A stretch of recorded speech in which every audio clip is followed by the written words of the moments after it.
ਪਵਿੱਤਰ ਸਰਦੀਆਂ ਦੇ ਮੌਸਮ ਵਾਲੇ ਪਰਬ ਆ ਗਏ ਹਨ। ਅੱਜ ਡੇਰਿਆਂ ਦਾ ਪਰਬ ਹੈ। 거룩한 초막절 절기입니다.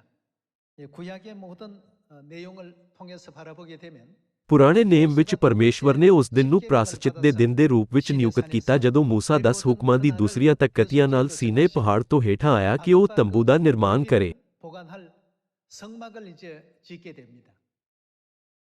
10 ਹੁਕਮਾਂ ਦੀਆਂ ਦੂਸਰੀਆਂ ਤਕਤੀਆਂ ਨੂੰ ਪ੍ਰਾਪਤ ਕਰਨ ਤੋਂ ਬਾਅਦ ਮੂਸਾ ਸੀਨੇ ਪਹਾੜ ਤੋਂ ਹੇਠਾਂ ਆਇਆ 하나님의 그 뜻을 온전히 또 전하면서 ਅਤੇ ਲੋਕਾਂ ਨੂੰ ਤੰਬੂ ਬਣਾਉਣ ਲਈ ਪਰਮੇਸ਼ਵਰ ਦੀ ਇੱਛਾ ਦੱਸੀ। 거룩한 성막을 또 백성들에게 짓도록끔 지시를 하게 되죠.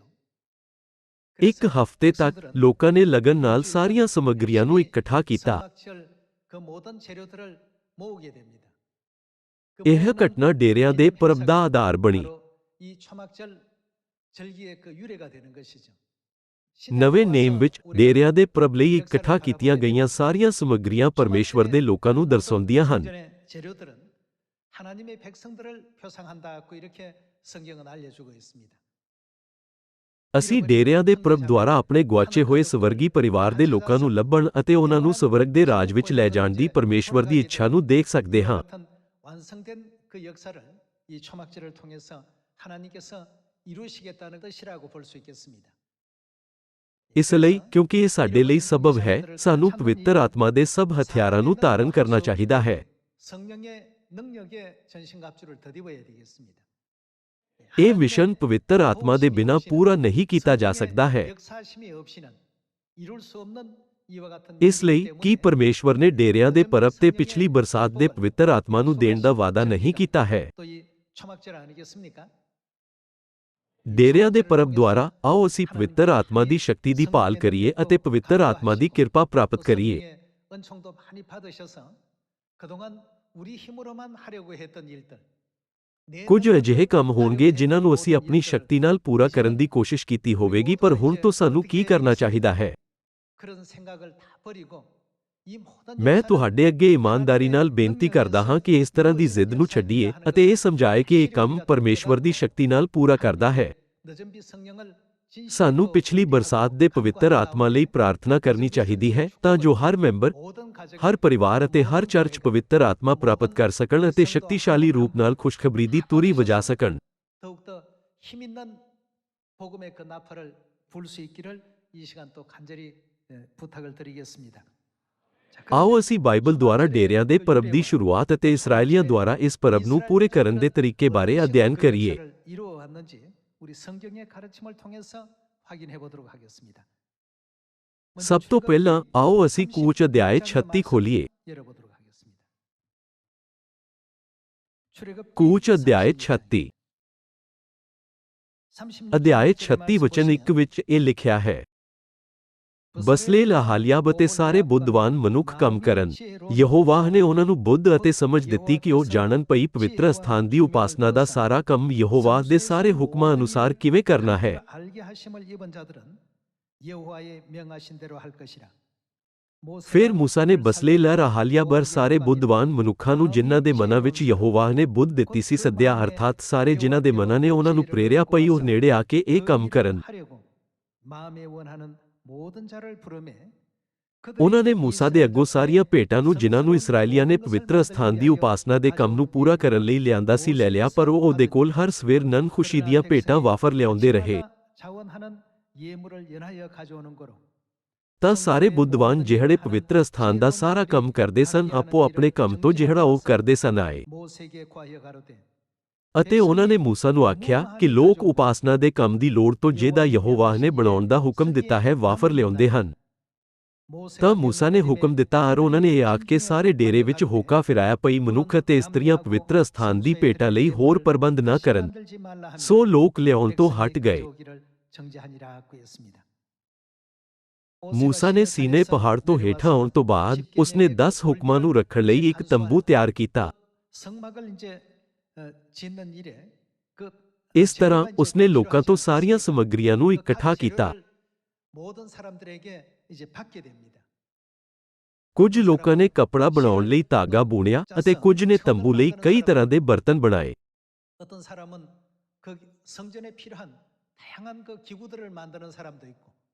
ਇਸ ਤਰ੍ਹਾਂ ਸਭ ਆਪਣੀ ਸ਼ਕਤੀ ਅਨੁਸਾਰ ਸਮੱਗਰੀਆਂ ਲੈ ਆਏ। 받은 달란트대로 성막에 필요한 모든 재료들을 가져오게 되는데 ਅੰਤ ਵਿੱਚ ਉਹ ਲੋੜ ਨਾਲੋਂ ਵੱਧ ਲਿਆਏ। 너무 많아서 말이에요.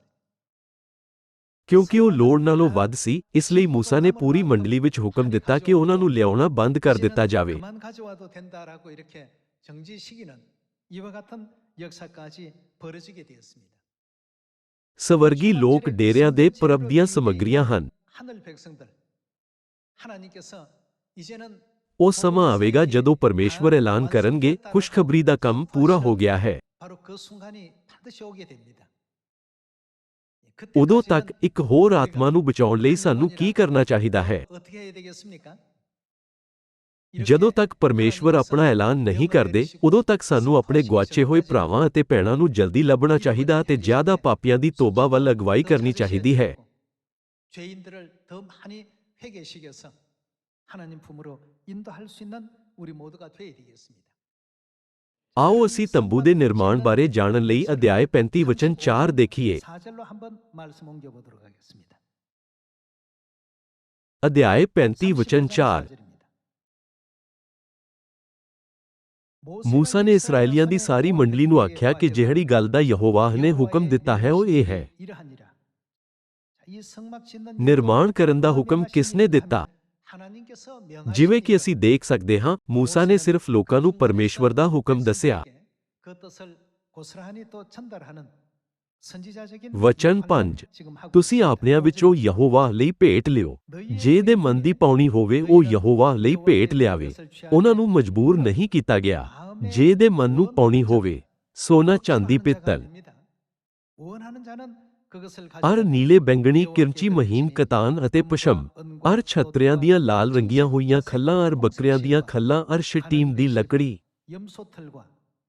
ਅਰ ਦੀਵੇ ਦਾ ਤੇਲ ਅਰ ਮਸਹ ਕਰਨ ਦੇ ਤੇਲ ਦਾ ਅਤੇ ਸੁਗੰਧੀ ਧੂਪ ਦਾ ਮਸਾਲਾ, ਸੁਲੇਮਾਨੀ ਪੱਥਰ ਅਤੇ ਏਫੋਦ ਅਰ ਸੀਨੇ ਬੰਦ ਵਿੱਚ ਜੜਨ ਲਈ ਨਗ।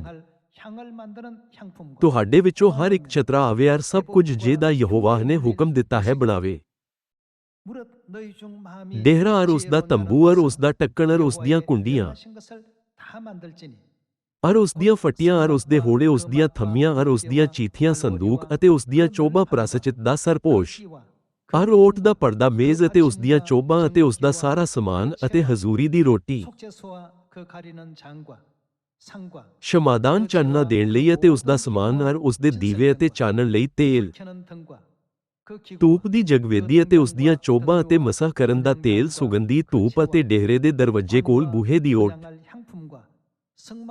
ਅਤੇ ਹੋਮ ਦੀ ਜਗਵੇਦੀ ਅਤੇ ਉਹਦੇ ਲਈ ਪਿੱਤਲ ਦੀ ਚੰਜਰੀ ਅਤੇ ਉਹਦੀਆਂ ਚੋਬਾਂ ਅਰ ਉਸ ਦਾ ਸਾਰਾ ਸਮਾਨ, ਹੌਦ ਅਤੇ ਉਹਦੀ ਚੌਂਕੀ, ਹਾਤੇਨ ਦੀਆਂ ਕਨਾਤਾਂ ਅਰ ਉਸ ਦੀਆਂ ਥੰਮੀਆਂ ਅਰ ਉਸ ਦੀਆਂ ਚੀਥੀਆਂ ਅਰ ਹਾਤੇ ਦੇ ਫਾਟਕ ਦੀ ਓਟ, ਡੇਹਰੇ ਦੀਆਂ ਕੀਲੀਆਂ ਅਤੇ ਹਾਤੇ ਦੀਆਂ ਕੀਲੀਆਂ ਅਰ ਉਹਨਾਂ ਦੀਆਂ ਲਾਸਾਂ ਅਤੇ ਮਹੀਨ ਉਣੇ ਹੋਏ ਬਸਤਰ ਪਵਿੱਤਰ ਸਥਾਨ ਵਿੱਚ ਉਪਾਸਨਾ ਲਈ ਅਤੇ ਹਾਰੂਨ ਜਾਜਕ ਲਈ ਪਵਿੱਤਰ ਬਸਤਰ ਅਰ ਉਹਦੇ ਪੁੱਤਰਾਂ ਲਈ ਅਤੇ ਉਹਨਾਂ ਦੇ ਜਾਜਕਾਈ ਦੇ ਕੰਮ ਲਈ ਬਸਤਰ। ਇਹ ਉਹੀ ਹੈ ਜਿਸ ਨੂੰ ਤਿਆਰ ਕਰਨ ਦਾ ਹੁਕਮ ਪਰਮੇਸ਼ਵਰ ਨੇ ਲੋਕਾਂ ਨੂੰ ਦਿੱਤਾ ਸੀ। ਪਰਮੇਸ਼ਵਰ ਦੇ ਹੁਕਮ ਅਨੁਸਾਰ ਮੂਸਾ ਨੇ ਉਹਨਾਂ ਲੋਕਾਂ ਨੂੰ ਹੁਕਮ ਦਿੱਤਾ ਜਿਨ੍ਹਾਂ ਕੋਲ ਸਮੱਗਰੀ ਲਿਆਉਣ ਦੀ ਇੱਛਾ ਸੀ।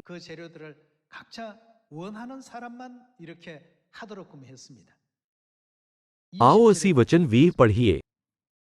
ਇਸਰਾਏਲੀਆਂ ਦੀ ਸਾਰੀ ਮੰਡਲੀ ਮੂਸਾ ਦੇ ਅੱਗੋਂ ਬਾਹਰ ਗਈ ਅਤੇ ਕਿਸ ਤਰ੍ਹਾਂ ਦੇ ਮਨੁੱਖ ਆਏ?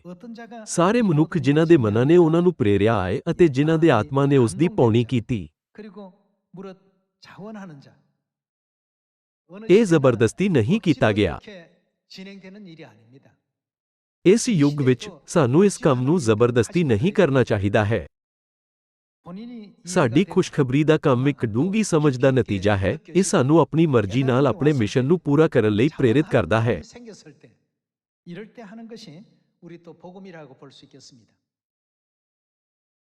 ਖੁਸ਼ਖਬਰੀ ਅਜਿਹੀ ਕੋਈ ਚੀਜ਼ ਨਹੀਂ ਹੈ ਜਿਸ ਨੂੰ ਕਰਨ ਲਈ ਕੋਈ ਤੁਹਾਨੂੰ ਕਹਿੰਦਾ ਹੈ। ਜੇਕਰ ਅਸੀਂ ਇਸ ਨੂੰ ਬਿਨਾਂ ਇੱਛਾ ਤੋਂ ਕਰਦੇ ਹਾਂ, ਤਦ ਇਸ ਦਾ ਨਤੀਜਾ ਹੋਰ ਵੀ ਬੁਰਾ ਹੋਵੇਗਾ। ਜਦੋਂ ਅਸੀਂ ਪ੍ਰੇਰਿਤ ਹੁੰਦੇ ਹਾਂ ਅਤੇ ਪਰਮੇਸ਼ਵਰ ਨੂੰ ਸਮੱਗਰੀ ਦੇਣ ਲਈ ਤਿਆਰ ਹੁੰਦੇ ਹਾਂ, ਤਦ ਅਸੀਂ ਪਰਮੇਸ਼ਵਰ ਕੋਲ ਵਾਪਸ ਜਾਣ, ਤੋਬਾ ਕਰਨ ਪਰਮੇਸ਼ਵਰ ਦੀ ਸੰਤਾਨ ਦੇ ਰੂਪ ਵਿੱਚ ਸਵਰਗ ਦੇ ਰਾਜ ਦੀ ਯਾਤਰਾ ਸ਼ੁਰੂ ਕਰਨ ਅਤੇ ਬਚਾਏ ਜਾਣ ਲਈ ਦੂਸਰਿਆਂ ਦੀ ਅਗਵਾਈ ਕਰ ਸਕਦੇ ਹਾਂ। 구원받은 일들을 할 수가 있는 것이죠. ਆਓ ਅਸੀਂ ਫਿਰ ਤੋਂ ਵਚਨ 21 ਦੇਖੀਏ। ਅਤੇ ਸਾਰੇ ਮਨੁੱਖ ਜਿਨ੍ਹਾਂ ਦੇ ਮਨਾਂ ਨੇ ਉਹਨਾਂ ਨੂੰ ਪ੍ਰੇਰਿਆ ਹੈ ਅਤੇ ਜਿਨ੍ਹਾਂ ਦੇ ਆਤਮਾ ਨੇ ਉਸ ਦੀ ਪੌਣੀ ਕੀਤੀ, ਉਹ ਯਹੋਵਾ ਲਈ ਭੇਟਾਂ ਮੰਡਲੀ ਦੇ ਤੰਬੂ ਦੇ ਬਣਾਉਣ ਲਈ ਅਤੇ ਉਸ ਦੀ ਸਾਰੀ ਉਪਾਸਨਾ ਲਈ ਅਤੇ ਪਵਿੱਤਰ ਬਸਤਰਾਂ ਲਈ ਲਿਆਏ ਮਨੁੱਖ ਅਤੇ ਉਹਨਾਂ ਦੇ ਨਾਲ ਤੀਵੀਆਂ ਆਈਆਂ ਅਤੇ ਮਨ ਦੀ ਪੌਣੀ। 곧 마음에 원하는 남녀가 와서 ਅਸੀਂ ਵਾਰ-ਵਾਰ ਮਨ ਪੌਣੀ ਸ਼ਬਦ ਦੇਖ ਸਕਦੇ ਹਾਂ। 원한다, 자원한다. ਤੁਸੀਂ ਉਹਨਾਂ ਹੀ ਕਰ ਸਕਦੇ ਹੋ ਜਿਨ੍ਹਾਂ ਤੁਸੀਂ ਸਮਝਦੇ ਹੋ ਅਤੇ ਉਹਨਾਂ ਹੀ ਕੰਮ ਕਰ ਸਕਦੇ ਹੋ ਜਿਨ੍ਹਾਂ ਤੁਸੀਂ ਕਰਨਾ ਚਾਹੁੰਦੇ ਹੋ। 불행하시면 되고 원하는 만큼 하시면 되겠습니다. ਜੋ ਕੰਮ ਸਾਡਾ ਮਨ ਨਹੀਂ ਚਾਹੁੰਦਾ, ਉਸ ਨੂੰ ਜ਼ਬਰਦਸਤੀ ਕਰਨਾ ਪਰਮੇਸ਼ਵਰ ਦੀ ਇੱਛਾ ਨਹੀਂ ਹੈ। 절대 원치 않고 바라지 않습니다. ਆਕਾਸ਼ ਅਤੇ ਧਰਤੀ ਨੂੰ ਕਿਸਨੇ ਬਣਾਇਆ? 어떤 분이 주인이십니까? ਕੀ ਪਰਮੇਸ਼ਵਰ ਸਾਰੀਆਂ ਚੀਜ਼ਾਂ ਦੇ ਮਾਲਕ ਨਹੀਂ ਹਨ? ਪਰਮੇਸ਼ਵਰ ਨਹੀਂ ਚਾਹੁੰਦੇ ਕਿ ਅਸੀਂ ਬਿਨਾਂ ਇੱਛਾ ਦੇ ਕੁਝ ਕਰੀਏ। 조금도 하나님께서 바라시지 않습니다.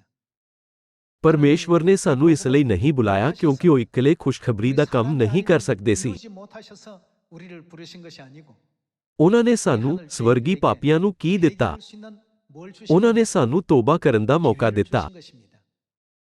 ਭਾਵੇਂ ਪਰਮੇਸ਼ਵਰ ਸਾਨੂੰ ਅਜਿਹਾ ਕੀਮਤੀ ਕੰਮ ਦਿੰਦੇ ਹਨ, ਪਰ ਜੇਕਰ ਸਾਡੇ ਕੋਲ ਇੱਛਾ ਨਾਲ ਕਰਨ ਵਾਲਾ ਮਨ ਨਹੀਂ ਹੈ, ਤਦ ਪਰਮੇਸ਼ਵਰ ਇਸ ਨੂੰ ਸਵੀਕਾਰ ਨਹੀਂ ਕਰਨਗੇ। ਜਿਸ ਤਰ੍ਹਾਂ ਪਰਮੇਸ਼ਵਰ ਨੇ ਕੈਨ ਦੀ ਭੇਟ ਨੂੰ ਸਵੀਕਾਰ ਨਹੀਂ ਕੀਤਾ ਸੀ, ਉਸੇ ਤਰ੍ਹਾਂ ਪਰਮੇਸ਼ਵਰ ਉਸ ਨੂੰ ਸਵੀਕਾਰ ਨਹੀਂ ਕਰਨਗੇ ਜੋ ਖੁਦ ਦੀ ਇੱਛਾ ਨਾਲ ਨਹੀਂ ਚੜਾਇਆ ਜਾਂਦਾ ਹੈ। ਇਸ ਲਈ ਮੈਨੂੰ ਵਿਸ਼ਵਾਸ ਹੈ ਕਿ ਜਦੋਂ ਅਸੀਂ ਇੱਛਾ ਵਾਲੇ ਮਨ ਨਾਲ ਆਤਮਾਵਾਂ ਨੂੰ ਬਚਾਉਣ ਲਈ ਕੰਮ ਕਰਾਂਗੇ, ਫਿਰ ਬਹੁਤ ਸਾਰੀਆਂ ਆਤਮਾਵਾਂ ਤੋਬਾ ਕਰਨਗੀਆਂ ਅਤੇ ਇਸ ਪਤਝੜ ਦੇ ਪਰਬ ਵਿੱਚ ਪਰਮੇਸ਼ਵਰ ਕੋਲ ਵਾਪਸ ਆਉਣਗੀਆਂ। ਆਓ ਅਧਿਆਇ 35 ਵਚਨ 20 ਨਾਲ ਜਾਰੀ ਰੱਖੀਏ। ਆਓ ਅਸੀਂ ਵਚਨ 20 ਉੱਤੇ ਜਾਈਏ। ਇਸਰਾਏਲੀਆਂ ਦੀ ਸਾਰੀ ਮੰਡਲੀ ਮੂਸਾ ਦੇ ਅੱਗੋਂ ਬਾਹਰ ਗਈ ਅਤੇ ਸਾਰੇ ਮਨੁੱਖ ਜਿਨ੍ਹਾਂ ਦੇ ਮਨਾਂ ਨੇ ਉਹਨਾਂ ਨੂੰ ਪ੍ਰੇਰਿਆ ਆਏ ਅਤੇ ਜਿਨ੍ਹਾਂ ਦੇ ਆਤਮਾ ਨੇ ਉਸ ਦੀ ਪੌਣੀ ਕੀਤੀ, ਉਹ ਯਹੋਵਾ ਲਈ ਭੇਟਾਂ ਮੰਡਲੀ ਦੇ ਤੰਬੂ ਦੇ ਬਣਾਉਣ ਲਈ ਅਤੇ ਉਸ ਦੀ ਸਾਰੀ ਉਪਾਸਨਾ ਲਈ ਅਤੇ ਪਵਿੱਤਰ ਬਸਤਰਾਂ ਲਈ ਲਿਆਏ।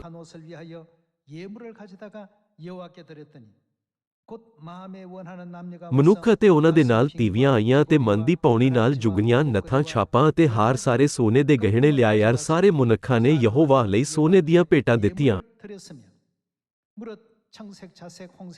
ਅਤੇ ਜਿਨ੍ਹਾਂ ਮਨੁੱਖਾਂ ਕੋਲੋਂ ਨੀਲਾ, ਬੈਂਗਣੀ, ਅਰ ਕਿਰਮਚੀ ਸੂਤ, ਅਰ ਮਹੀਨ ਕਤਾਨ ਅਤੇ ਪਸ਼ਮ, ਅਰ ਛਤਰਿਆਂ ਦੀਆਂ ਲਾਲ ਰੰਗੀਆਂ ਹੋਈਆਂ ਖੱਲਾਂ ਅਤੇ ਬੱਕਰਿਆਂ ਦੀਆਂ ਖੱਲਾਂ ਲੱਭੀਆਂ, ਉਹ ਲਿਆਏ। ਜਿਨ੍ਹਾਂ ਨੇ ਚਾਂਦੀ ਅਤੇ ਪਿੱਤਲ ਦੀਆਂ ਭੇਟਾਂ ਚੜ੍ਹਾਉਣੀਆਂ ਚਾਹੀਆਂ, ਉਹ ਯਹੋਵਾ ਲਈ ਭੇਟਾਂ ਲਿਆਏ। ਅਤੇ ਜਿਨ੍ਹਾਂ ਦੇ ਕੋਲੋਂ ਸ਼ੱਟੀਮ ਦੀ ਲੱਕੜੀ ਉਪਾਸਨਾ ਦੇ ਕਿਸੇ ਕੰਮ ਲਈ ਲੱਭੀ, ਉਹ ਲਿਆਏ। ਅਤੇ ਸਾਰੀਆਂ ਚਤਰੀਆਂ ਇਸਤਰੀਆਂ ਨੇ ਆਪਣੇ ਹੱਥੀਂ ਕੱਤਿਆ ਅਤੇ ਜੋ ਕੱਤਿਆ ਉਹ ਲੈ ਆਇਆ, ਅਰਥਾਤ ਨੀਲਾ, ਬੈਂਗਣੀ, ਅਰ ਕਿਰਮਚੀ, ਮਹੀਨ ਕਤਾਨ। ਵਚਨ 26 ਅਤੇ ਸਾਰੀਆਂ ਇਸਤਰੀਆਂ ਜਿਨ੍ਹਾਂ ਦੇ ਮਨਾਂ ਨੇ ਉਹਨਾਂ ਨੂੰ ਬੁੱਧ ਨਾਲ ਪ੍ਰੇਰਿਆ, ਪਸ਼ਮ ਕੱਤੀ। ਜਿਵੇਂ ਕਿ ਅਸੀਂ ਦੇਖ ਸਕਦੇ ਹਾਂ, ਨਿਰਮਾਣ ਦੀ ਸਭ ਤੋਂ ਜ਼ਰੂਰੀ ਪ੍ਰਕਿਰਿਆ ਉਹਨਾਂ ਦਾ ਵਿਸ਼ਵਾਸ ਸੀ। ਬਾਈਬਲ ਨੇ ਰਿਕਾਰਡ ਕੀਤਾ ਕਿ ਜਿਨ੍ਹਾਂ ਦੇ ਮਨ ਵਿੱਚ ਅਜਿਹੀ ਇੱਛਾ ਪੈਦਾ ਹੋਈ ਸੀ ਅਤੇ ਉਹ ਇਸ ਵਿੱਚ ਸ਼ਾਮਿਲ ਹੋਣ ਲਈ ਤਿਆਰ ਸੀ ਕਿਉਂਕਿ ਉਹ ਪਰਮੇਸ਼ਵਰ ਦੀ ਇੱਛਾ ਨੂੰ ਸਮਝ ਗਏ ਸੀ। ਇਹ ਆਪਣੀ ਇੱਛਾ ਨਾਲ ਇਹ ਕੰਮ ਕਰਨਾ ਚਾਹੁੰਦੇ ਸੀ।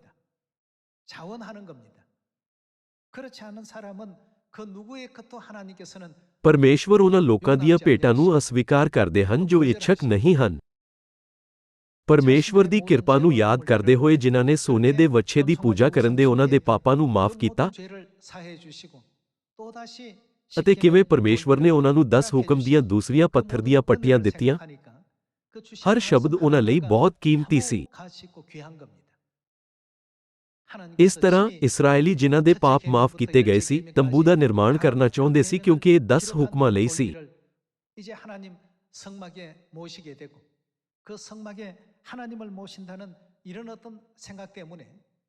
ਤੰਬੂ ਵਿੱਚ ਪਰਮੇਸ਼ਵਰ ਰਹਿਣਗੇ, ਇਸ ਵਿਚਾਰ ਨੇ ਉਹਨਾਂ ਨੂੰ ਇਸ ਕੰਮ ਨੂੰ ਕਰਨ ਲਈ ਇੱਛਕ ਕੀਤਾ। ਇਸ ਲਈ ਮਨ ਪੌਣੀ ਸ਼ਬਦ ਵਾਰ-ਵਾਰ ਦੱਸੇ ਗਏ ਹਨ। ਤਦ ਡੇਰਿਆਂ ਦੇ ਪਰਬ ਦੌਰਾਨ ਵਿਸ਼ਵਾਸ ਦਾ ਸਾਡਾ ਰਵੱਈਆ ਕਿਸ ਤਰ੍ਹਾਂ ਦਾ ਹੋਣਾ ਚਾਹੀਦਾ ਹੈ?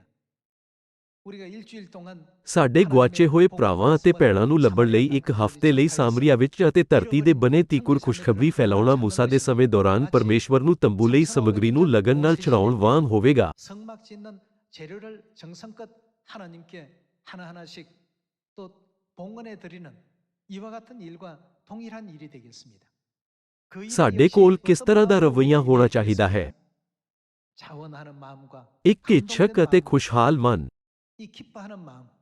ਸਾਨੂੰ ਕਾਰਨ ਨੂੰ ਸਮਝੇ ਬਿਨਾਂ ਦੂਸਰਿਆਂ ਦੀ ਨਕਲ ਨਹੀਂ ਕਰਨੀ ਚਾਹੀਦੀ ਹੈ। 그냥 흉내 내기만 해서 덤벼들면 안 됩니다. ਜਦੋਂ ਅਸੀਂ ਪਰਮੇਸ਼ਵਰ ਦੀ ਇੱਛਾ ਨੂੰ ਸਹੀ ਢੰਗ ਨਾਲ ਸਮਝਦੇ ਹਾਂ ਅਤੇ ਉਸ ਦਾ ਪਾਲਣ ਕਰਦੇ ਹਾਂ, ਤਦ ਪਵਿੱਤਰ ਆਤਮਾ ਪਰਮੇਸ਼ਵਰ ਸਾਡੇ ਅੰਦਰ ਵਾਸ ਕਰਨਗੇ ਅਤੇ ਸਾਡੀ ਸਹਾਇਤਾ ਕਰਨਗੇ। 또 임재하셔서 우리가 하는 모든 일들을 도우십니다. ਇਹ ਅਜਿਹਾ ਹੈ ਜਿਵੇਂ ਬੱਚੇ ਆਪਣੇ ਮਾਤਾ-ਪਿਤਾ ਨੂੰ ਇੱਕ ਛੂਹ ਲੈਣ ਵਾਲਾ ਪੱਤਰ ਲਿਖਣ ਦੀ ਕੋਸ਼ਿਸ਼ ਕਰਦੇ ਹਨ, ਪਰ ਉਹਨਾਂ ਦੀ ਲਿਖਾਈ ਟੇਢੀ ਹੁੰਦੀ ਹੈ। ਲਿਖਾਈ ਕਿੰਨੀ ਚੰਗੀ ਹੈ ਇਹ ਦੇਖਣ ਦੀ ਬਜਾਏ ਮਾਤਾ-ਪਿਤਾ ਕੀ ਦੇਖਦੇ ਹਨ? ਉਹ ਸੰਤਾਨ ਦੇ ਸੱਚੇ ਮਨ ਨੂੰ ਦੇਖਦੇ ਹਨ। ਮੰਮੀ, ਪਾਪਾ, ਮੈਂ ਤੁਹਾਨੂੰ ਪਿਆਰ ਕਰਦਾ ਹਾਂ। 명필가의 어떤 그런 글씨체는 아니더라도 ਭਾਵੇਂ ਉਹਨਾਂ ਦੀ ਲਿਖਾਈ ਕਦੇ ਵੀ ਇੱਕ ਚੰਗੇ ਲੇਖਕ ਵਾਂਗ ਨਹੀਂ ਹੁੰਦੀ, ਪਰ ਮਾਤਾ-ਪਿਤਾ ਦਾ ਮਨ ਕਿਸ ਤਰ੍ਹਾਂ ਦਾ ਹੁੰਦਾ ਹੈ? 그 받는 아빠 엄마의 마음은 어떻습니까? ਭਾਵੇਂ ਇਸ ਨਾਲੋਂ ਜ਼ਿਆਦਾ ਸੁੰਦਰ ਲਿਖਾਈ ਹੁੰਦੀ ਹੈ, ਪਰ ਉਹ ਪੱਤਰ ਜੀਵਨ ਭਰ ਖਜ਼ਾਨੇ ਵਾਂਗ ਰੱਖਿਆ ਜਾਂਦਾ ਹੈ। 그건 평생 동안 간직합니다. ਇਸ ਦੀ ਕੀਮਤ ਬਹੁਤ ਜ਼ਿਆਦਾ ਹੈ। 그 때문에요.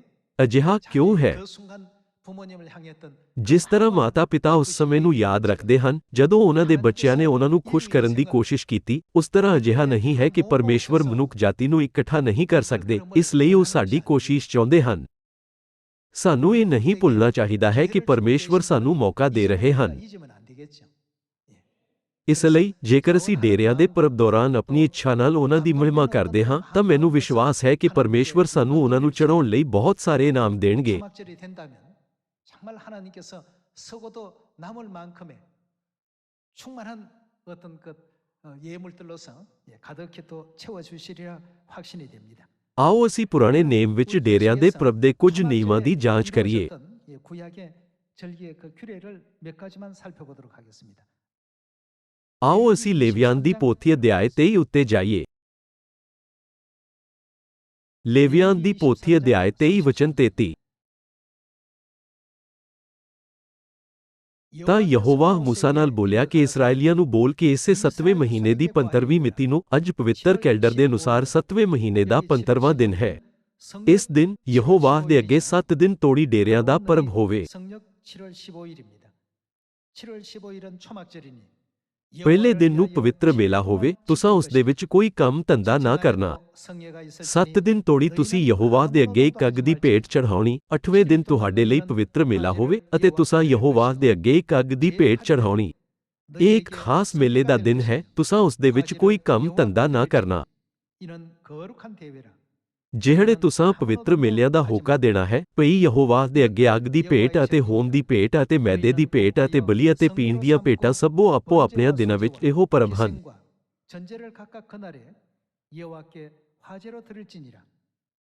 ਅਤੇ ਯਹੋਵਾ ਦੇ ਸਬਤ ਤੋਂ ਬਿਨਾਂ, ਆਪਣੇ ਦਾਨ ਤੋਂ ਬਿਨਾਂ ਅਤੇ ਆਪਣੀਆਂ ਸਾਰੀਆਂ ਸੁੱਖਣਾ ਤੋਂ ਬਿਨਾਂ ਅਤੇ ਆਪਣੀਆਂ ਸਾਰੀਆਂ ਮਰਜ਼ੀ ਦੀਆਂ ਭੇਟਾਂ ਤੋਂ ਬਿਨਾਂ ਜੋ ਤੁਸੀਂ ਯਹੋਵਾ ਦੇ ਅੱਗੇ ਚਾਹੁੰਦੇ ਹੋ। 너희가 여호와께 드리는 것이라. 7ਵੇਂ ਮਹੀਨੇ ਦੀ 15ਵੀਂ ਮਿਤੀ ਨੂੰ ਜਿਸ ਵੇਲੇ ਤੁਸੀਂ ਦੇਸ਼ ਦੇ ਫਲ ਨੂੰ ਇਕੱਠਾ ਕਰੋ ਤਾਂ ਤੁਸਾਂ ਯਹੋਵਾ ਦੇ ਅੱਗੇ 7 ਦਿਨ ਤੋੜੀ ਇੱਕ ਪਰਬ ਰੱਖਣਾ। ਪਹਿਲਾ ਦਿਨ ਸਬਤ ਅਤੇ 8ਵੇਂ ਦਿਨ ਪੀ ਸਬਤ ਹੋਵੇ। 첫날에도 안식하고 8일에도 ਵਚਨ 39। ਅਤੇ ਤੁਸਾਂ ਪਹਿਲੇ ਦਿਨ ਸੋਹਣੇ ਬਿਰਛਾਂ ਦੀਆਂ ਟਾਹਣੀਆਂ ਨੂੰ ਅਰਥਾਤ ਖਜੂਰ ਦੀਆਂ ਟਾਹਣੀਆਂ ਅਤੇ ਮੋਟੇ ਬਿਰਛਾਂ ਦੀਆਂ ਟਾਹਣੀਆਂ ਅਤੇ ਨਦੀ ਦਾ ਬੇਦ ਮਜਨੂਨ ਲੈਣਾ ਅਤੇ ਤੁਸਾਂ ਯਹੋਵਾ ਆਪਣੇ ਪਰਮੇਸ਼ੁਰ ਦੇ ਅੱਗੇ 7 ਦਿਨ ਤੋੜੀ ਆਨੰਦ ਖੁਸ਼ੀ ਕਰਨੀ। ਵਰ੍ਹੇ ਵਿੱਚ 7 ਦਿਨ ਤੋੜੀ ਤੁਸਾਂ ਇਸ ਦਾ ਯਹੋਵਾ ਦੇ ਅੱਗੇ ਪਰਬ ਕਰਨ। ਇਹ ਤੁਹਾਡੀਆਂ ਪੀੜ੍ਹੀਆਂ ਵਿੱਚ ਇੱਕ ਸਦਾ ਦੀ ਵਿਧੀ ਠਹਿਰੇ। ਤੁਸਾਂ 7ਵੇਂ ਦਿਨ ਵਿੱਚ ਇਸ ਨੂੰ ਰੱਖਣਾ। ਪੁਰਾਣੇ ਨੇਮ ਦੀਆਂ ਉਹਨਾਂ ਵਿਧੀਆਂ ਅੰਦਰ ਲੋਕ ਮੰਦਰ ਦੇ ਵਿਹੜੇ ਵਿੱਚ ਟਾਹਣੀਆਂ ਫੈਲਾਉਂਦੇ ਸੀ, ਉਹਨਾਂ ਨੂੰ ਛੱਤਾਂ ਉੱਤੇ ਰੱਖਦੇ ਸੀ ਅਤੇ ਡੇਰੇ ਬਣਾਉਂਦੇ ਸੀ।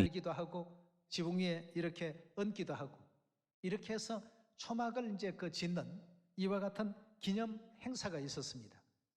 그 규례 속에 말이죠. ਫਿਰ ਨਵੇਂ ਨੇਮ ਦੇ ਯੁੱਗ ਵਿੱਚ ਬਿਰਛ ਕਿਸ ਨੂੰ ਦਰਸਾਉਂਦੇ ਹਨ? 뭘 표상한다고 했습니까? 우리 ਆਓ ਅਸੀਂ 예레미야 ਯਿਰਮੀਯਾਹ ਅਧਿਆਇ 5 ਉੱਤੇ ਜਾਈਏ।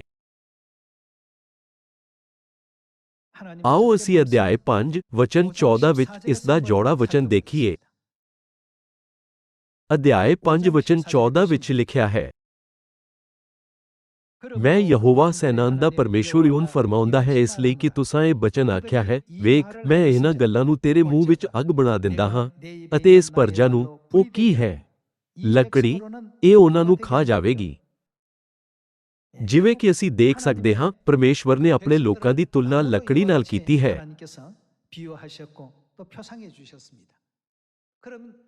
ਕੀ ਪੁਰਾਣੇ ਨੇਮ ਵਿੱਚ ਡੇਰਿਆਂ ਦੇ ਪਰਬ ਦੀਆਂ ਬੇਦੀਆਂ, ਜਿੱਥੇ ਮੰਦਰ ਦੇ ਵਿਹੜੇ ਜਾਂ ਛੱਤਾਂ ਉੱਤੇ ਬਿਰਛ ਦੀਆਂ ਟਹਿਣੀਆਂ ਰੱਖੀਆਂ ਜਾਂਦੀਆਂ ਸੀ, 성전 뜰이나 지붕 위에 얹고 했던 이와 같은 모든 예식의 그 의미는 결국 ਕੀ ਪਰਮੇਸ਼ਵਰ ਦੇ ਆਪਣੇ ਲੋਕਾਂ ਨੂੰ ਇਕੱਠਾ ਕਰਨ ਦੇ ਇਰਾਦੇ ਨੂੰ ਨਹੀਂ ਦਰਸਾਉਂਦੀਆਂ ਹਨ, ਜੋ ਮੰਦਰ ਲਈ ਸਮੱਗਰੀਆਂ ਹਨ? 하나씩 찾겠다는 뜻 아니겠습니까? ਇਸ ਲਈ ਇਹ ਮੰਦਰ ਦਾ ਨਿਰਮਾਣ ਪੂਰਾ ਹੋਣ ਦਾ ਪ੍ਰਤੀਕ ਹੈ। ਪ੍ਰਕਾਸ਼ ਦੀ ਪੋਥੀ ਵਿੱਚ ਕੁਝ ਮੰਦਰ ਦੇ ਥੰਮ ਬਣਦੇ ਹਨ, ਕੁਝ ਛੱਤ ਅਤੇ ਕਈ ਦਰਵਾਜ਼ੇ। 어떤 사람은 성전의 석가래도 되고 어떤 사람은 성전의 문도 되고 ਬਾਈਬਲ ਦੇ ਦ੍ਰਿਸ਼ਟਾਂਤਾਂ ਦੁਆਰਾ ਵੱਖੋ ਵੱਖਰੀ ਭੂਮਿਕਾਵਾਂ ਨੂੰ ਸਮਝਾਇਆ ਗਿਆ ਹੈ। 가운데 비유로서 설명해 놓으셨습니다. ਆਓ ਅਸੀਂ ਅਫਸੀਆਂ ਅਧਿਆਇ 2 ਉੱਤੇ ਜਾਈਏ। ਆਓ ਅਸੀਂ ਅਫਸੀਆਂ ਅਧਿਆਇ 2 ਵਚਨ 20 ਦੇਖੀਏ। 너희는 사도들과 ਅਤੇ ਰਸੂਲਾਂ ਅਤੇ ਨਬੀਆਂ ਦੀ ਨੀਂਹ ਉੱਤੇ ਬਣੇ ਹੋਏ ਹੋ, ਜਿਹਦੇ ਖੂੰਜੇ ਦਾ ਪੱਥਰ ਆਪ ਮਸੀਹ ਯਿਸੂ ਹੈ, 돌이 되셨느니라. 그의 안에서 건물마다 ਜਿਹਦੇ ਵਿੱਚ ਸਾਰੀ ਇਮਾਰਤ ਇੱਕ ਸੰਗ ਜੁੜ ਕੇ ਪ੍ਰਭ ਵਿੱਚ ਉਹ ਕੀ ਬਣਦੇ ਹਨ? ਪਵਿੱਤਰ ਹੈਕਲ ਬਣਦੀ ਜਾਂਦੀ ਹੈ, ਜਿਸ ਵਿੱਚ ਤੁਸੀਂ ਵੀ ਆਤਮਾ ਵਿੱਚ ਪਰਮੇਸ਼ੁਰ ਦਾ ਭਵਨ ਹੋਣ ਲਈ ਕਿਵੇਂ ਇੱਕ ਸੰਗ ਬਣਾਏ ਜਾਂਦੇ ਹੋ। 어떻게 된다고 했죠? 지어져 간다고 했습니다. 우리 그 성전 ਲਿਖਿਆ ਹੈ ਕਿ ਮੰਦਰ ਦੀਆਂ ਸਾਰੀਆਂ ਸਮੱਗਰੀਆਂ ਇਕੱਠੀਆਂ ਮਿਲ ਕੇ ਬਣਾਈਆਂ ਜਾ ਰਹੀਆਂ ਹਨ। 표현을 하셨고요. ਆਓ ਅਸੀਂ ਪ੍ਰਕਾਸ਼ ਦੀ ਪੋਥੀ ਅਧਿਆਇ 3 ਉੱਤੇ ਜਾਈਏ। ਪ੍ਰਕਾਸ਼ ਦੀ ਪੋਥੀ ਅਧਿਆਇ 3 ਵਚਨ 12। ਆਓ ਪ੍ਰਕਾਸ਼ ਦੀ ਪੋਥੀ ਅਧਿਆਇ 3 ਵਚਨ 12 ਦੇਖੀਏ। ਜਿਹੜਾ ਜਿੱਤਣ ਵਾਲਾ ਹੈ ਉਹਨੂੰ ਮੈਂ ਆਪਣੇ ਪਰਮੇਸ਼ੁਰ ਦੀ ਹੈਕਲ ਵਿੱਚ ਕੀ ਇੱਕ ਥੰਮ ਬਣਾਵਾਂਗਾ। ਜਿਹੜਾ ਜਿੱਤਣ ਵਾਲਾ ਕੀ ਉਹਨਾਂ ਲੋਕਾਂ ਨੂੰ ਨਹੀਂ ਦਰਸਾਉਂਦਾ ਜੋ ਬਚਾਏ ਗਏ ਹਨ? ਡੇਰਿਆਂ ਦੇ ਪਰਬ ਦੀ ਭਵਿੱਖਬਾਣੀ ਅਨੁਸਾਰ ਬਾਈਬਲ ਸਾਨੂੰ ਸਿਖਾਉਂਦੀ ਹੈ ਕਿ ਪਰਮੇਸ਼ਵਰ ਦੇ ਲੋਕ ਮੰਦਰ ਲਈ ਸਮੱਗਰੀ ਬਣਦੇ ਹਨ, ਜਿਵੇਂ ਕਿ ਥੰਮ। 어떤 사람은 성전의 기둥이 되기도 하고 이렇게 해서 지어져 가는 하나하나의 재료가 된다고 이렇게 성경은 일러주고 깨우쳐주고 있습니다. ਇਹਨਾਂ ਭਵਿੱਖਬਾਣੀਆਂ ਨੂੰ ਪੂਰਾ ਕਰਨ ਲਈ ਪਰਮੇਸ਼ਵਰ ਨੇ ਸਾਨੂੰ ਕੀ ਕਰਨ ਲਈ ਕਿਹਾ? 모든 민족들에게 가서 모든 족속들을 어떻게 하라고 했죠? ਇਸ ਲਈ ਤੁਸਾਂ ਜਾ ਕੇ ਸਾਰੀਆਂ ਕੌਮਾਂ ਨੂੰ ਚੇਲੇ ਬਣਾਓ ਅਤੇ ਉਹਨਾਂ ਨੂੰ ਪਿਤਾ ਅਤੇ ਪੁੱਤਰ ਅਤੇ ਪਵਿੱਤਰ ਆਤਮਾ ਦੇ ਨਾਮ ਵਿੱਚ ਬਪਤਿਸਮਾ ਦਿਓ ਔਰ ਉਹਨਾਂ ਨੂੰ ਸਿਖਾਓ ਪਈ ਉਹਨਾਂ ਸਾਰੀਆਂ ਗੱਲਾਂ ਦੀ ਪਾਲਣਾ ਕਰਨ ਜਿਨ੍ਹਾਂ ਦਾ ਮੈਂ ਤੁਹਾਨੂੰ ਹੁਕਮ ਦਿੱਤਾ ਹੈ। 그렇게 하라고 했습니다. ਇਸ ਤਰ੍ਹਾਂ ਪਰਮੇਸ਼ਵਰ ਨੇ ਸਾਨੂੰ ਇਸ ਯੁੱਗ ਵਿੱਚ ਡੇਰਿਆਂ ਦੇ ਪਰਬ ਦੇ ਜ਼ਰੀਏ ਨਾਲ ਹੀ ਪੁਰਾਣੇ ਨੇਮ ਦੀ ਵਿਧੀਆਂ ਦੇ ਜ਼ਰੀਏ ਸਿਖਾਇਆ ਕਿ ਸਾਨੂੰ ਕੀ ਕਰਨਾ ਚਾਹੀਦਾ ਹੈ। 무엇을 어떻게 해야 할 것인지를 하나님께서 일러주신 장면이 되겠습니다. ਇਸ ਲਈ 2 ਤਿਮੋਥਿਉਸ ਅਧਿਆਇ 4 ਸਾਨੂੰ ਕੀ ਸਿਖਾਉਂਦਾ ਹੈ? ਪ੍ਰਚਾਰਕ ਦਾ ਕੰਮ ਕਰੀ। ਕੀ ਅਜਿਹਾ ਨਹੀਂ ਕਿਹਾ ਗਿਆ ਹੈ? ਅਤੇ 1 ਥਸਲੋਨੀਕੀਆਂ ਅਧਿਆਇ 2 ਦੇ ਅਨੁਸਾਰ ਪਰਮੇਸ਼ਵਰ ਸਾਨੂੰ ਕੀ ਸੌਂਪਦੇ ਹਨ? ਇਹ ਲਿਖਿਆ ਹੈ ਕਿ ਪਰਮੇਸ਼ਵਰ ਨੇ ਸਾਨੂੰ ਖੁਸ਼ਖਬਰੀ ਸੌਂਪੀ ਹੈ। ਜਿਸ ਤਰ੍ਹਾਂ ਇਸਰਾਏਲੀਆਂ ਨੇ ਮੰਦਰ ਲਈ ਸਮੱਗਰੀ ਇਕੱਠੀ ਕੀਤੀ, ਉਸੇ ਤਰ੍ਹਾਂ ਅੱਜ ਡੇਰਿਆਂ ਦਾ ਪਰਬ ਧਰਤੀ ਦੇ ਚਾਰੇ ਪਾਸਿਓਂ ਸਾਡੇ ਸਾਰੇ ਗੁਆਚੇ ਹੋਏ ਭਰਾਵਾਂ ਅਤੇ ਭੈਣਾਂ ਨੂੰ ਇਕੱਠਾ ਕਰਨ ਲਈ ਹੈ।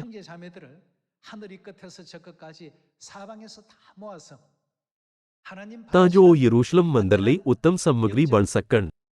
예루살렘의 어떤 그 재료들이 다 될 수 있도록끔 하게 하기 위한 이 절기가 바로 오늘 이 초막절이 되겠습니다. ਲਗਭਗ 3500 ਸਾਲ ਪਹਿਲਾਂ ਡੇਰਿਆਂ ਦੇ ਪਰਬ ਦੇ ਦੌਰਾਨ ਤੰਬੂ ਦੇ ਨਿਰਮਾਣ ਤੋਂ ਬਾਅਦ ਪਰਮੇਸ਼ਵਰ ਦਿਨ ਵਿੱਚ ਬੱਦਲ ਦੇ ਥੰਮ ਅਤੇ ਰਾਤ ਵਿੱਚ ਅੱਗ ਦੇ ਥੰਮ ਦੇ ਰੂਪ ਵਿੱਚ ਉੱਥੇ ਰਹਿੰਦੇ ਸੀ। 밤에는 불기둥으로 항상 하나님께서 거기에 임재하시게 되었습니다. ਇਸ ਲਈ ਜਦੋਂ ਤੰਬੂ ਨੂੰ ਹਟਾਇਆ ਜਾਂਦਾ ਸੀ ਤਦ ਦਿਨ ਵਿੱਚ ਬੱਦਲ ਦਾ ਥੰਮ ਅਤੇ ਰਾਤ ਵਿੱਚ ਅੱਗ ਦਾ ਥੰਮ ਉਸ ਦੇ ਉੱਪਰ ਇੱਕ ਸੰਕੇਤ ਦੇ ਰੂਪ ਵਿੱਚ ਰਹਿੰਦਾ ਸੀ ਕਿ ਪਰਮੇਸ਼ਵਰ ਉੱਥੇ ਹਨ। 낮에는 구름 기둥이 그 성막 위에 세워지게 되었고 ਇਹ ਇਸਰਾਏਲੀਆਂ ਨੂੰ ਦਿਖਾਉਂਦਾ ਸੀ ਕਿ ਪਰਮੇਸ਼ਵਰ ਉਹਨਾਂ ਦੇ ਨਾਲ ਹਨ। 이스라엘 백성들에게 하나님의 그 임재를 나타내는 아주 중요한 이와 같은 그 장소가 되었던 것입니다.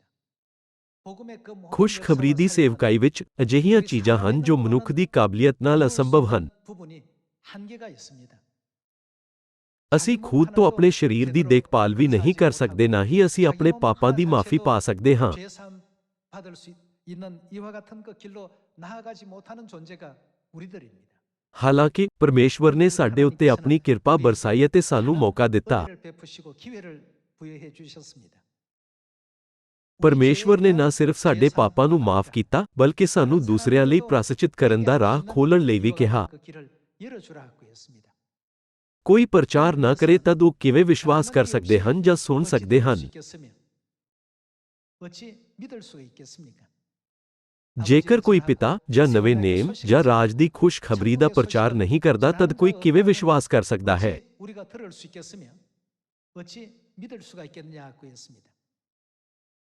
ਇਹ ਮਿਸ਼ਨ ਸਿਰਫ ਉਹਨਾਂ ਲਈ ਹੈ ਜਿਨ੍ਹਾਂ ਦਾ ਆਪਣਾ ਮਨ ਹੈ ਅਤੇ ਜਿਨ੍ਹਾਂ ਦੇ ਦਿਲ ਪ੍ਰੇਰਿਤ ਹੋਏ ਹਨ। 마음에 감동되는 사람만 해야 될 일입니다. ਇਹ ਮਿਸ਼ਨ ਹਰ ਕਿਸੇ ਨੂੰ ਨਹੀਂ ਦਿੱਤਾ ਗਿਆ। 된 일이 아니고 ਜਿਵੇਂ ਕਿ ਲਿਖਿਆ ਹੈ, ਇਹ ਉਹਨਾਂ ਲਈ ਹੈ ਜਿਨ੍ਹਾਂ ਦਾ ਆਪਣਾ ਮਨ ਹੈ ਅਤੇ ਜਿਨ੍ਹਾਂ ਦੇ ਦਿਲ ਪ੍ਰੇਰਿਤ ਹਨ। 감동된 사람들이 ਅਜਿਹੇ ਲੋਕ ਪਰਮੇਸ਼ਵਰ ਦੇ ਕਿਰਪਾ ਅਤੇ ਪਵਿੱਤਰ ਆਤਮਾ ਦੀ ਸਮਰੱਥ ਨੂੰ ਲੱਭ ਸਕਦੇ ਹਨ। ਪਿਤਾ, ਮਾਤਾ, ਮੈਂ ਇਸ ਨੂੰ ਆਪਣੀ ਸ਼ਕਤੀ ਨਾਲ ਨਹੀਂ ਕਰ ਸਕਦਾ।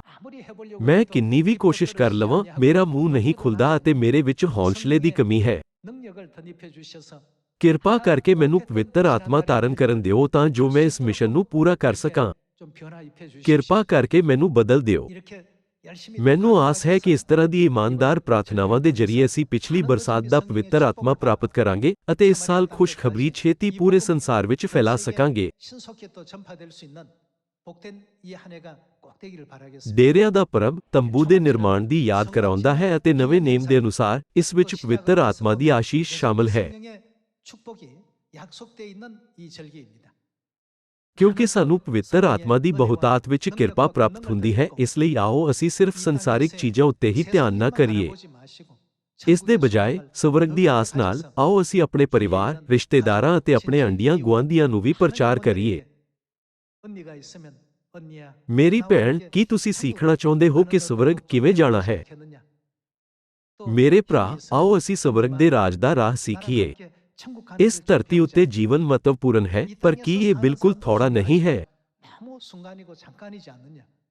ਕੀ ਉਸ ਤੋਂ ਬਾਅਦ ਦੇ ਜੀਵਨ ਦੀ ਤਿਆਰੀ ਕਰਨਾ ਬੁੱਧੀਮਾਨੀ ਨਹੀਂ ਹੋਵੇਗੀ? 좀 준비하는 것이 어떻겠느냐? ਸਾਨੂੰ ਉਹਨਾਂ ਨੂੰ ਇਸ ਤਰ੍ਹਾਂ ਸਿਖਾਉਣਾ ਚਾਹੀਦਾ ਹੈ। 수 있는 우리 모두가 되어야 됩니다.